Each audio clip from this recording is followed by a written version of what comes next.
ನಮ್ಮ ರಾಜ್ಯದ ಸಾರಿಗೆ ಸಂಸ್ಥೆಗಳು ನಂಬರ್ 1 ಬೆಸ್ಟ್ ಸೇವೆ ಒದಗಿಸ್ತವೆ ಅನ್ನುವಂತ ಹೆಗ್ಗಳಿಕೆಗೆ ಪಾತ್ರವಾಗಿವೆ. ಆದರೂ ಕೂಡ ಇಲ್ಲಿ ಕಾರ್ಯನಿರ್ವಹಿಸುತ್ತಿರುವಂತಹ ಸಿಬ್ಬಂದಿಗಳು ಸದಾ ಒತ್ತಡ, ಮಾನಸಿಕ ಖಿನ್ನತೆಗೆ ಒಳಗಾಗ್ತಿದ್ದಾರೆ. ಯಾಕಂದ್ರೆ ಇಲ್ಲಿ ಭ್ರಷ್ಟಾಚಾರ, ಲಂಚಾವತಾರ ತುಂಬಿ ತುಳುಕ್ತಿದೆ. ಒಂದು ಟ್ರಿಪ್ ಕಳಿಸೋದ್ರಿಂದ ಹಿಡಿದು ಡೀಸೆಲ್ ಹಾಕೋದ್ರವರೆಗೆ ಎಲ್ಲದರಲ್ಲೂ ಹಗರಣ, ಪ್ರತಿಯೊಂದಕ್ಕೂ ಲಂಚ ಕೇಳ್ತಾರೆ. ಇದರಿಂದಾಗಿ ಈ ಸಾರಿಗೆ ಸಂಸ್ಥೆಯಲ್ಲಿ ಸದಾ ಒಂದಲ್ಲ ಒಂದು ಸಾವು, ನೋವು, ಸಂಕಷ್ಟ ಇದ್ದೇ ಇರುತ್ತೆ. ಆ ಎಲ್ಲ ಭ್ರಷ್ಟಾಚಾರ, ಹಗರಣಗಳ ಒಂದೊಂದು ರೂಪ ತೋರಿಸ್ತೀನಿ ಬನ್ನಿ. 220 ಡಿಪೋಗಳು, 23,000 ಬಸ್ಸುಗಳು, 1,10,000 ಸಿಬ್ಬಂದಿ. ಇದು ರಾಜ್ಯ ರಸ್ತೆ ಸಾರಿಗೆ ಸಂಸ್ಥೆಯ ಗಾತ್ರ. ಇಂಥ ಭಾರೀ ಸಂಸ್ಥೆಯಲ್ಲಿ ಭ್ರಷ್ಟಾಚಾರ ಕೂಡ ಬೃಹತ್ತಾಗಿ ಬೆಳೆದಿದೆ. ಇದಕ್ಕೆ ಒಂದೆರಡು ಸ್ಯಾಂಪಲ್ ತೋರಿಸ್ತೀನಿ ಬನ್ನಿ.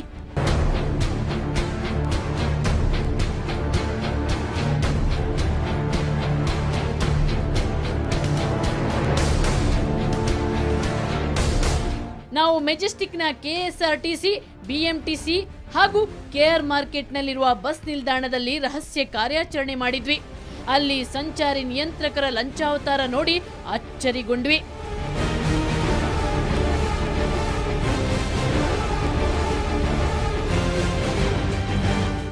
ಪ್ರತಿ ಟ್ರಿಪ್ಗೆ ನಿರ್ವಾಹಕರು ಸಂಚಾರಿ ನಿಯಂತ್ರಕರಿಗೆ 5 ರಿಂದ 10 ರೂಪಾಯಿ ಕೊಡ್ಲೇಬೇಕು.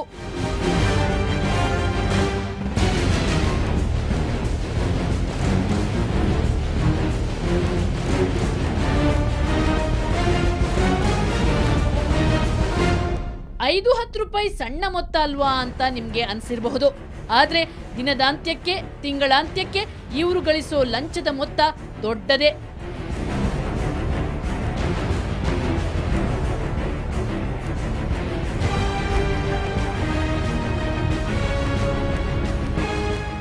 ಇಲ್ಲಿ ಭ್ರಷ್ಟಾಚಾರ ಅನ್ನೋದು ಭದ್ರತಾ ಸಿಬ್ಬಂದಿಯಿಂದ ಹಿಡಿದು ಉನ್ನತಾಧಿಕಾರಿಯವರೆಗೆ ಹಬ್ಬಿದೆ. ಅದು ಟ್ರಿಪ್ ಕಳಿಸೋದ್ರಿಂದ ಹಿಡಿದು ಬಸ್ ಖರೀದಿಸೋವರೆಗೆ ಎಲ್ಲ ಕಡೆ ಲಂಚ, ಕಮಿಷನದ್ದೇ ದರ್ಬಾರು. ಲಾಭ ಬರ್ಬೇಕಾದ್ರೆ ಕಾರ್ಮಿಕರ ಮತ್ತು ಆಡಳಿತ ವರ್ಗದ ಸೌಹಾರ್ದ ಸಂಬಂಧ ಇರಬೇಕು.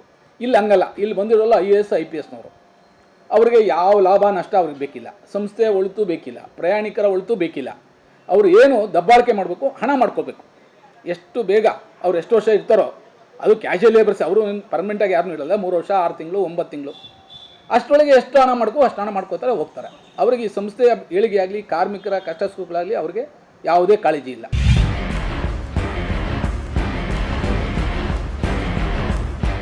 ಈ ಸಂಸ್ಥೆಯಲ್ಲಿ ಭ್ರಷ್ಟಾಚಾರ ತಾಂಡವಾಡುತ್ತಿರುವುದರಿಂದಲೇ ಇಲ್ಲಿನ ಸಿಬ್ಬಂದಿಗಳಿಗೆ ಇವತ್ತಿಗೂ ಕುಡಿಯೋ ನೀರು, ಕ್ಯಾಂಟೀನ್, ವಿಶ್ರಾಂತಿ ಗೃಹದಂಥ ಮೂಲಭೂತ ಸೌಕರ್ಯಗಳೇ ಇಲ್ಲ. ಕ್ಯಾಂಟೀನ್ ಸೌಲಭ್ಯ ಕೊಡಬೇಕು, ಕುಡಿಯೋ ನೀರಿನ ವ್ಯವಸ್ಥೆ ಮಾಡಬೇಕು, ಯಾವುದು ಮೂಲಭೂತ ಸೌಲಭ್ಯ ಅಲ್ಲಲ್ಲ, ಮೆಡಿಕಲ್ ವೈದ್ಯ ಅದೆಲ್ಲ ಕೊಡಬೇಕು. ಎಲ್ಲಿ ಕೊಡ್ತಾರೆ? ಕೊಡೋದಿಲ್ಲ. ಅಂದರೆ ಮೂಲಭೂತವಾಗಿ ನಮಗೆ ನಮ್ಮ ಸ್ಟಾಫಿಗೆ ಏನು ಕೊಡಬೇಕು ಅದನ್ನು ಕೊಡ್ತಾ ಇಲ್ಲ. ಒಂದು ಡಿಪೋಗಳಲ್ಲಿ ಒಂದು ಕ್ಯಾಂಟೀನ್ ಸೌಲಭ್ಯ ಸರಿಯಾಗಿಲ್ಲ, ಇಲ್ಲವೇ ಇಲ್ಲ ಅಂದ್ಬಿಡಿ. ಸೌಲಭ್ಯನೂ ಇಲ್ಲವೇ ಇಲ್ಲ. ಯಾವ ಸಬ್ಸಿಡಿ ಇದು ಕ್ಯಾಂಟೀನ್ ಸೌಲಭ್ಯನಿಲ್ಲ. ನಾವು ಬೆಂಗಳೂರಿನ ಜಿಗಣಿ ಡಿಪೋ, ಹೆಣ್ಣೂರು ಡಿಪೋಗೆ ಹೋದಾಗ ಅಲ್ಲಿನ ವಿಶ್ರಾಂತಿ ಗೃಹ, ಕ್ಯಾಂಟೀನ್ ಹೀಗಿತ್ತು ನೋಡಿ.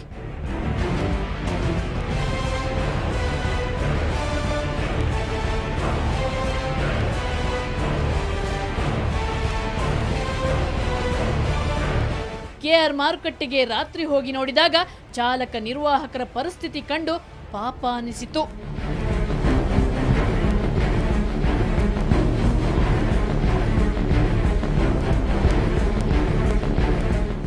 ದುರಂತ ಅಂದ್ರೆ ಇಲ್ಲಿನ ಸಿಬ್ಬಂದಿಗೆ ESI ಸೌಲಭ್ಯವೂ ಇಲ್ಲ.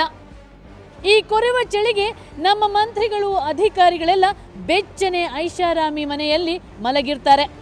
ಆದರೆ ದಿನವಿಡೀ ದುಡಿದು ಬರುವಂತಹ ಚಾಲಕರು, ಕಂಡಕ್ಟರ್ಗಳು ಯಾವ ರೀತಿ ಇರ್ತಾರೆ, ರಾತ್ರಿ ಯಾವ ರೀತಿ ಕಳೀತಾರೆ ಅನ್ನೋದನ್ನು ಬನ್ನಿ ನಾವೊಂದು ರಿಯಾಲಿಟಿ ಚೆಕ್ ಮಾಡ್ಕೊಂಡು ಬರೋಣ. ಇದು ಹೊಸಕೋಟೆಯಿಂದ KR ಮಾರ್ಕೆಟ್ಗೆ ಬಂದಂಥ ಬಸ್. ಈ ಬಸ್ನಲ್ಲಿ ನಮ್ಮ ಚಾಲಕರು, ನಿರ್ವಾಹಕರು ಯಾವ ರೀತಿ ಮಲಗಿದ್ದಾರೆ ಅಂತ ನೋಡ್ಕೊಂಡು ಬರೋಣ ಬನ್ನಿ. ಈಗ ಹೊತ್ತು ಸುಮಾರು 12 ಗಂಟೆ. ದುಡಿದು ಬಂದು ಬಸವಳಿದಂಥ ನಮ್ಮ ಚಾಲಕರು ಮತ್ತು ನಿರ್ವಾಹಕರು ಈ ರೀತಿ ಮಲಗಿದ್ದಾರೆ. KR ಮಾರ್ಕೆಟ್ ಅಂದರೆ ನಿಮ್ಗೆ ಗೊತ್ತಿರಬಹುದು, ಇಲ್ಲಿ ಸಾಕಷ್ಟು ಸೊಳ್ಳೆಗಳು, ಅದು ಅಲ್ಲದೆ ಸಿಕ್ಕಾಪಟ್ಟೆ ವಾಸನೆ ಬೇರೆ ಇರುತ್ತೆ.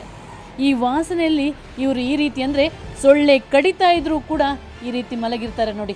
ಚಳಿ ಮೇಡಮ್, ಓವರ್ ಚಳಿ ಆಗ್ತೈತೆ. ಏನು ಮಾಡೋಕ್ಕೆ, ಸೊಳ್ಳೆ ಕಾಟ ಕಸ್ತೈತೆ ಮೇಡಮ್. ಈ ಕಡೆ ಆ ಕಡೆ ಬರ್ತೈತೆ ಹೋಗ್ತೈತೆ, ಸಿಕ್ಕಾಪಟ್ಟೆ ಕಸ್ತೈತೆ ನೋಡಿ ಮೇಡಮ್. ಎಲ್ಲ ಕಡೆ ಹಿಂಗೆ ಮೇಡಮ್, ಯಾವ ಊರಲ್ಲಿ ಹೋದ್ರು ಹಿಂಗೆ, ಅಲ್ಲಿ ಇದ್ರೂ ಅಷ್ಟೇ ಮೇಡಮ್. ನಾವು ಇಲ್ಲಿ ಇದೇ ನಿಮಗೆ ವಿಶ್ರಾಂತಿ ಗೃಹ? ಹೌದು ಮೇಡಮ್, ಇದು ಬಿಟ್ರೆ ಬೇರೆ ದಾರಿನೇ ಇಲ್ಲ ಮೇಡಮ್. ಇದು ಸಖತ್ ಸ್ಮೆಲ್ ಇರುತ್ತಲ್ಲ ಸರ್, ನಿಮ್ಗೊಂಥರ ಇದು ಅಸಹ್ಯ ಅನಿಸ್ತಾ ಇಲ್ವಾ ಮಲಗೋಕ್ಕೂ ಕೂಡ? ಅಸಹ್ಯ ಆದರೂ ನಮ್ಮ ಜೀವನ ನಡೆಸ್ಬೇಕಲ್ಲ ಮೇಡಮ್, ಕಷ್ಟ ಐತೆ ಬದುಕೋದು. ಜೀವನ ಮಾಡ್ಬೇಕಾದ್ರೆ ಇಲ್ಲಾದರೂ ಏನು ಕಷ್ಟ ಬಿದ್ದೇ ಮಾಡಬೇಕಲ್ವಾ, ಅದಕ್ಕೋಸ್ಕರ ಇದು ಮಾಡ್ತಾಯಿರಿ ಮೇಡಮ್. ಈ ಒಂದು ಬಸ್ಸಲ್ಲಿ ಚಾಲಕರು ನಿರ್ವಾಹಕರು ಮನೆಯಿಂದ ಸೊಳ್ಳೆ ಪರದೆ ತಗೊಂಡು ಬಂದು ಸೊಳ್ಳೆಯಿಂದ ಕಚ್ಚಿಸ್ಕೊಳ್ಳೋದ ರೀತಿಯಲ್ಲಿ ಹೇಗೆ ಮಲಗಿದ್ದಾರೆ ನೋಡಿ ನೀವೇ. ನಾವು ನೀವು ಕಟ್ಟಿರುವಂಥ ಕೋಟಿ ಕೋಟಿ ತೆರಿಗೆ ಹಣದಿಂದ ಮಂತ್ರಿಗಳು ಮಹೋದಯರು ಇಂಥ ಸೂಪರ್ ಆಗಿರುವಂಥ ಬಸ್ಗಳನ್ನು ಖರೀದಿಸ್ತಾರೆ. ಆದರೆ ನಾಚಿಕೆ ಇಲ್ಲ ಇವರಿಗೆ. ಇವರು ಈ ಬಸ್ಸಿನಲ್ಲಿ ಸೇವೆ ಮಾಡುವಂಥ ನಿರ್ವಾಹಕರಿಗೆ, ಚಾಲಕರಿಗೆ ಒಂದು ಸಣ್ಣ ವಿಶ್ರಾಂತಿ ಕೊಠಡಿ ಕೂಡ ಮಾಡಿಕೊಡಲ್ಲ. ಈ ರೀತಿ ಗಾಜಿಲ್ಲದ ಬಾಗಿಲಿರುವಂತಹ ಈ ಬಸ್ಸಲ್ಲಿ ಮಲಗಬೇಕಾದ್ರೆ ನೀರು ಹೋಗ್ತಾ ಇರುತ್ತೆ, ಮೇಲಿಂದ ನೀರು ಸೋರ್ತಾ ಇರುತ್ತೆ. ಚಳಿ ಮಳೆ ಅನ್ನದೇ ಇದೇ ಗಾಡಿಯಲ್ಲಿ ಅವರು ಮಲಗಬೇಕು. ನಮ್ಮ ಮಂತ್ರಿಗಳು, ನಮ್ಮ ಅಧಿಕಾರಿಗಳು ಹೇಳ್ತಾರೆ ಏನು ಗೊತ್ತಾ, ನಾವು ಚಾಲಕರಿಗೆ, ನಿರ್ವಾಹಕರಿಗೆ ಎಲ್ರಿಗೂ ಕೂಡ ವಿಶ್ರಾಂತಿ ಗೃಹ ಮಾಡಿಕೊಟ್ಟಿದ್ದೀವಿ, ಎಲ್ಲರೂ ಆರಾಮಾಗಿದ್ದಾರೆ, ಸೌಖ್ಯವಾಗಿದ್ದಾರೆ ಅಂತ. ಆದರೆ ನಾನು ಮಂತ್ರಿಗಳಿಗೆ ಒಂದು ಪ್ರಶ್ನೆ ಕೇಳ್ತೀನಿ, ಇದೇ ಸೌಖ್ಯನಾ, ಇದೇ ಸುಖನಾ? ನಮ್ಮ ಸಾರಿಗೆ ಸಚಿವರುಗಳು ಕೋಟಿ ಕೋಟಿ ರೂಪಾಯಿ ಕೊಟ್ಟು ಬಸ್ ಖರೀದಿಸ್ತಾರೆ, ಬಸ್ ಸ್ಟ್ಯಾಂಡ್ ಕಟ್ಟಿಸ್ತಾರೆ. ಆದರೆ ಇವರು ಯಾರಿಗೂ ಇಲ್ಲಿನ ಸಿಬ್ಬಂದಿಗೆ ಕನಿಷ್ಠ ಸುಸಜ್ಜಿತ ಶೌಚಾಲಯ, ವೈದ್ಯಕೀಯ ಸೌಲಭ್ಯ, ವಿಶ್ರಾಂತಿ ಗೃಹ ಕಟ್ಟಿಸ್ಕೊಡ್ಬೇಕು ಅಂತ ಅನ್ನಿಸ್ಲೇ ಇಲ್ಲ ನೋಡಿ. ಯಾಕಂದ್ರೆ ಇದರಿಂದ ಇವರಿಗೇನು ಕಮಿಷನ್ ಬರಲ್ಲ ನೋಡಿ.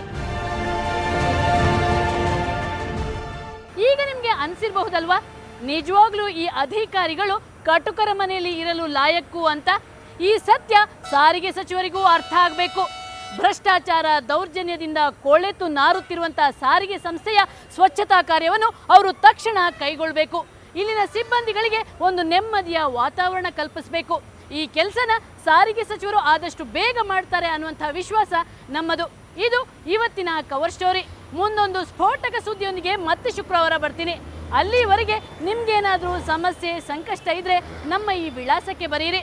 ಕವರ್ ಸ್ಟೋರಿ ವಿಭಾಗ ಸುವರ್ಣ ನ್ಯೂಸ್ 24/7, ನಂಬರ್ 36 ಕ್ರೆಸೆಂಟ್ ರಸ್ತೆ, ಶಿವಾನಂದ ಸರ್ಕಲ್ ಹತ್ತಿರ, ಬೆಂಗಳೂರು 1. ನಮ್ಮ ಇಮೇಲ್ ವಿಳಾಸ coverstory@suvarnanews.in. ನೇರ, ದಿಟ್ಟ, ನಿರಂತರ ಸುದ್ದಿಗಾಗಿ ನೋಡ್ತಾರೆ ಸುವರ್ಣ ನ್ಯೂಸ್ 24/7.